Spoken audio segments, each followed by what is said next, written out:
When the Connswater River became the focal point of a new Greenway scheme in 2017, it opened it up to the local community again. And although it's not much more than a trickle these days, in the industrial age it was the roaring lifeline of much of East Belfast's industry.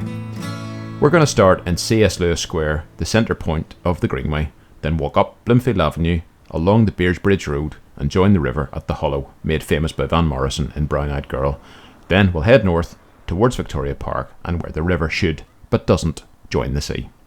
So this is Severn Street and that's Connswater Street, and this is the beginning, believe it or not, of the Connswater Greenway. So this is the confluence of the Connswater and Connswater Greenways, and this is where they built C.S. Lewis Square, which has a mural of many of East Belfast's favourite sons and daughters. But this is the river here. So when the railway was here, there's the line of it right there, and I've definitely got an old photo I can dig out, which I've used before.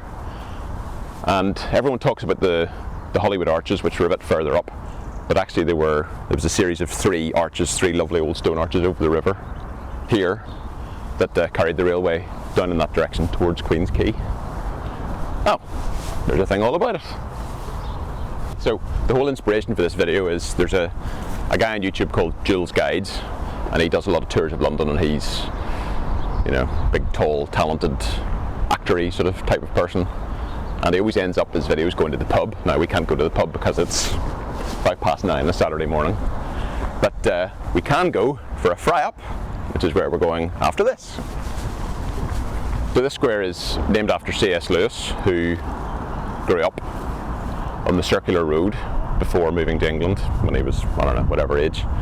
But he was obviously the author of the Chronicles of Narnia, a personal favourite of mine, and one of the best TV series of all times, although the special effects haven't aged very well. And this, of course, is Aslan, the lion. This is the Newton Ards Road, and this was laid out in the late 18th century. And when I got to this point, obviously the river, the Connswater, needed bridged, so they built this, but they didn't know what to call it because this area of Belfast, or the outer suburbs of Belfast, didn't have a name, so they just called it Newtown. So this is the Newtown Bridge. So this is one of the centerpieces of C.S. Lewis Square. This was painted by a local artist, a guy called David Craig, or D. Craig, in 2017. Now I've tried to remember everybody and everything on this mural. Now it's not just people, there's some things on there as well, one of which I would never have spotted in a million years, so we'll go through. So from the top, Mr. Van Morrison. Beside that, there's one of the cranes from Harland and Wolff. Behind that, you can just about see a black and white picture of the Hollywood arches. That's the bit I would never have known if somebody, hadn't pointed it out. Obviously, George Best up the top. The guy beneath him is a guy called Sam Macready, who was one of the founders of the Lyric Theatre, actor and playwright and general creative type. Next to him is Mary Jones, I think that's how you pronounce her name, she's a writer. Then Lucy Caldwell beside her, who's again a prolific writer. She's had plays on Radio 4 and she's a novelist and that sort of stuff. James Ellis is beside her. The guy with the smiley face on, that's David Holmes, and you know, some people thought, oh, you know, why has he got this smiley face on? Has he been cancelled or has he done something? Apparently he did it himself for two reasons. One, he's not from East Belfast. He's from Bangor, I read somebody saying he's from the Ormeau Road, but that's still not really East Belfast. And obviously the smiley face is the whole acid house scene thing, so apparently he did it himself. Then down the bottom you've got that stained glass window was from St Mark's, where C.S. Lewis was christened. I think his dad was the rector, St Mark's Church. And there's Aslan up the top, I forgot about him. That's D. Craig, the artist, is the guy down in the bottom right. And then we've got two guitarists from Thin Lizzy on there. That's Eric Bell, who you've met, and I've seen at the bus stop. And over on the far left you have Gary Moore, who we've also seen, but in concert, not in person. And what's wrong with Gary Moore? Not what's wrong with him, what's wrong with that picture of him? Yes, he actually, well, apparently he was left-handed, but he played the guitar right-handed. And in that mural, it's in reverse. So there you are. Yeah, so this is East Bread Street because that used to be the bakery. That was Inglis's bakery. So on Bloomfield Avenue now, which, it's funny, it has a reputation as being a bit sort of bohemian. Like there's a few independent boutiques and stuff. I mean, I like it well enough, but I wouldn't have thought of it in that way. But these cottages here, there are, how many are there? 3? There used to be a row of 10 of them, so I assume labourers who worked in the rope works, which we'll talk about, or in any of the factories around here would have lived here, but this full side of the road would have been dominated by them, and that is Scrabo stone, so that would have been brought down from the quarries on Scrabo Hill along the railway to here.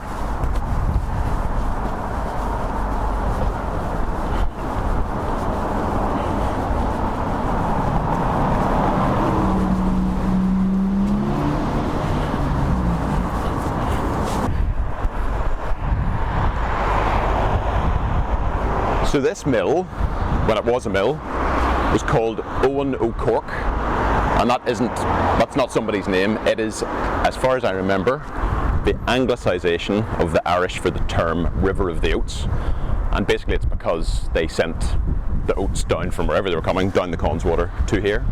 And the name Beers Bridge comes from a Huguenot traders called the De Beers, apparently, and obviously lots of money and something to do with the De Beers diamond people, apparently. Maybe that's a rumour. But Mr. Beer was very wealthy and laid this road out. So again, when they needed a bridge to cross the Connswater, Beers Bridge, that's where it comes from. So we're now heading down towards the Hollow, of course, made famous by Van Morrison in, what was it, Brown Eyed Girl? Yeah. And this is where the Connswater starts, so at the confluence of the Knock and the Loop rivers, which is why it splits over there, this is where it starts. We haven't actually covered off why this is called Connswater. It's named after Con O'Neill, who was a great Gaelic chieftain, and he had his stronghold up the river in Castlereagh, and Castlereagh is Irish for the Grey Castle. But he apparently liked to party, quite knew how to enjoy himself. And what he used to do, so they say, is smuggle barrels of whiskey and wine and all the rest of it up the river to, so him and his cronies could have a bit of an old knees up. Things haven't changed. Yeah. Although, having said that, it does give lie to the rumour that the bridge, Con O'Neill's bridge, which is down here,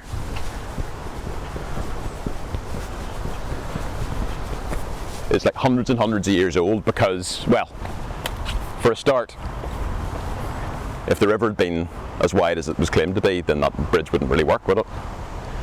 So we're coming up to the Rope Works Bridge here, and most of the bridges along the way are either named after features or sort of famous people from East Belfast, but there are 3 that were named after just sort of ordinary folks. There was a consultation in 2016 to name them, and this is where I need to try and remember them all.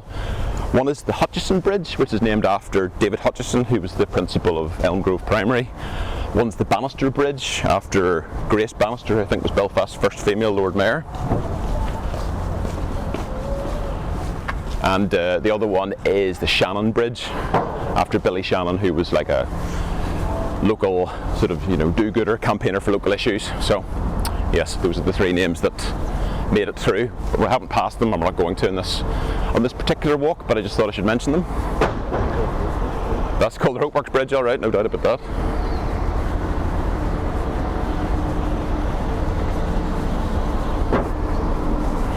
So where we're now walking was the side of the rope works, and the only bit I remember of the rope works when I was a kid is there was a wall when you turned onto the Albert Bridge Road, a brick wall, and that's where you used to get those, remember those sort of fluorescent posters you get for the circus? Yeah, those sort of like orange posters, yeah, that's all I remember. So again, when I've done my online research, it's a bit difficult to work out exactly how it came about. I think there was a rope works on the site in early Victorian times, but it's funny, people variously credit both Edward Harland and Gustav Wolff with setting up the Belfast Rope Works Company. Don't know which one's true, but it's sort of around 1870 time. And the reason they did that is because the shipyard needed rope, and obviously with all the flax and all the natural produce we had here, it was we could do that, but they ended up making ropes and nets and parachutes in the war and all the rest of it. And like one of the most prolific outputters of rope big claim to fame in the world, and it actually kept doing it until 1983, which is when Connswater Shopping Centre was opened, which is over there. So I remember coming here with our grandfather when I was about 13 or something. It's a lot nicer along here now than it used to be, but you know, there was still a river path here, and he told me all about the industries and, you know, the shipyard and the rope works and all that sort of stuff. I also remember he bought me a Snickers king size, which I think cost about 38p or something, so that just shows you how long ago it is. Do you remember when we were kids, when you'd come down, when, you know, Dad used to work in shorts and all, you'd come down Mersey Street, there was a really big tall brick building about over there somewhere, and all the windows boarded up, like an old factory, sort of just about there on the road before Lewis was built now. Well, did you know, are you sitting comfortably, in Victorian times, 2/3 of Irish whiskey was exported from Belfast, and we had distilleries all over the city, but we had two here. That one there was the factory I'm talking about. That was the Irish distillery, also called the Connswater, and there was another one over at Avonneal near the leisure centre. So there was this guy back then called Alfred Barnard, pretty sure that's his name, and he was to whiskey what George Bradshaw is to railway, so he compiled all these guides to all the distilleries in the UK and or Britain and Ireland or whatever you want to say.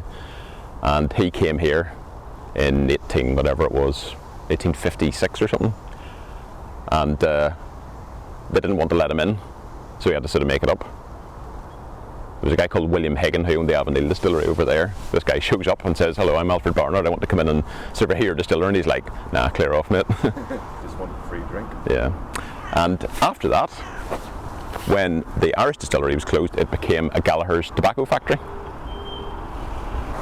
Went from whiskey to cigarettes, so two vices and under one roof in a short space of time. Hundreds of years ago, this would have been maybe 5 times the width, full of trout and salmon and barges taking things up to the distilleries and the factories. And now, well, that's about the height of the activity of those ducks and some shopping trolleys. Over there, there's the Oval, home of Glentoran FC, and it's called the Oval because it used to be an oval, like, you know, those old traditional style sort of amphitheatre. I'll probably take a photo out for that as well. So James Ellis Bridge is named after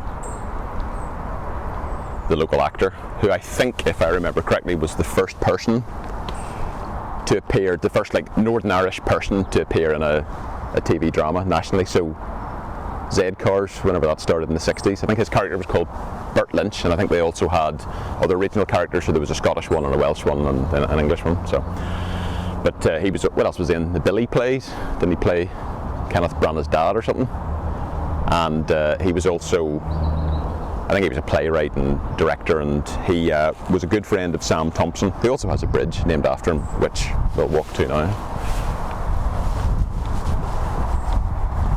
All that material on the banks there, I think, is to sort of hold on to sediment, because there's a lot of mooring birds would sort of use this as it's a pretty rich food source for a lot of them.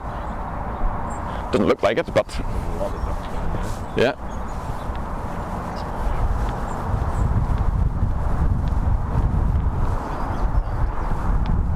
Why is it called Sydenham Halt?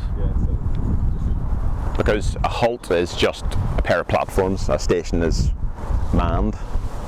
That's the difference. So Bangor, for example, is a station because it's got shops and a ticket office and there's people there to check your ticket, whereas anything where it's just the train pulls up and there's not a centre on it and just goes as a halt. So pretty much all our stations in Northern Ireland are halts.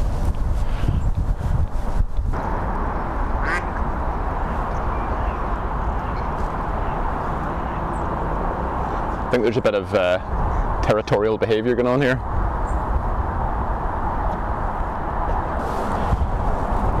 So that is the Sydenham Bypass, which was opened in 1959, I think.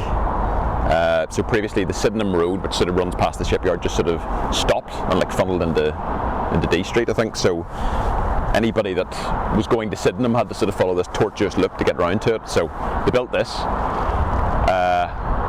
And that then is the railway beside it. That's the Belfast to Hollywood to Bangor railway line. which I think they had to move at some point. Maybe when they built the bypass, I think they had to move it maybe 6 feet over or something. I don't know, that could be a myth, but anyway. Now it'd be nice if a train came along and gave us a nice establishing shot, but it's not going to. Heading into Victoria Park, which is where the Connswater ends. It sort of actually doesn't really go into the sea anymore, it sort of does this big loop. So the reason for that is that originally the river was much wider, and in whatever, late Victorian period, all the ships trying to get up Belfast Lough couldn't fit. So an engineer called William Dargan commissioned works to widen the lough and the lagan, and obviously all the sand and silt they washed out had to be put somewhere. So what was then called Dargan's Island and is now called Queen's Island was laid out in various stages. So Victoria Park was the bit that they sort of set aside for the use of the people. So it used to have a crystal palace and a petting zoo and all sorts of stuff. But it also meant that the course of the Connswater was completely changed. So if I can dig a map out to show you that, then I will. But there's actually one in the Titanic Museum, which is well worth a visit. There's like an animation in the downstairs exhibition space that shows you all the work on Belfast Lough since the late 1800s, how much it's changed. It's completely different basically. But that's incidentally, while I remember, that's why Strand Town is called Strand Town, because it used to be on the strand, on the beach. So Consbrook Avenue, the houses there now would have had the sea lapping up against the shores of their back garden if they had one. So the short strand as well, as opposed to Strand Town, which was then called the long strand, same idea. And yeah, like the Shore Road and North Belfast and all that sort of stuff. So that's all, so much of Belfast as we know it now is actually reclaimed land from the dredging of Belfast Lough. Like I say, this is all reclaimed land, and apparently it took them forever to dredge it all because it was so mucky and silty and just generally unpleasant to work with. But if we were standing here 200 or 300 years ago, we'd probably literally be up to our waists in mud and sand, with a few moorhens pecking about. And of course that's because, well, that's what Belfast means in Irish, is the mouth of the sandbank, because it was built on the mouth of a sandbank, funnily enough. And this is where that sandy sort of land would have been.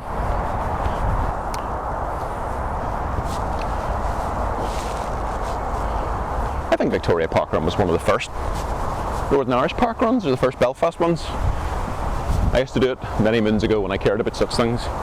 But it's because the park was sort of given a lick of paint for the Connswater Community Greenway scheme in 2016, so that's where all these lights have come from as well. So it's quite handy if you live in East Belfast and you're out in town and you're having a couple of scoops and you want to walk home. It's all floodlit for you, so you can see any knife-wielding maniacs waiting to attack you. I remember as well, when I lived around here, when they brought the new London buses out. They were built by Wright Bus in Ballymena, for anybody who didn't know that. And most of them also have a Belfast registration plate. Again, another piece of trivia for you.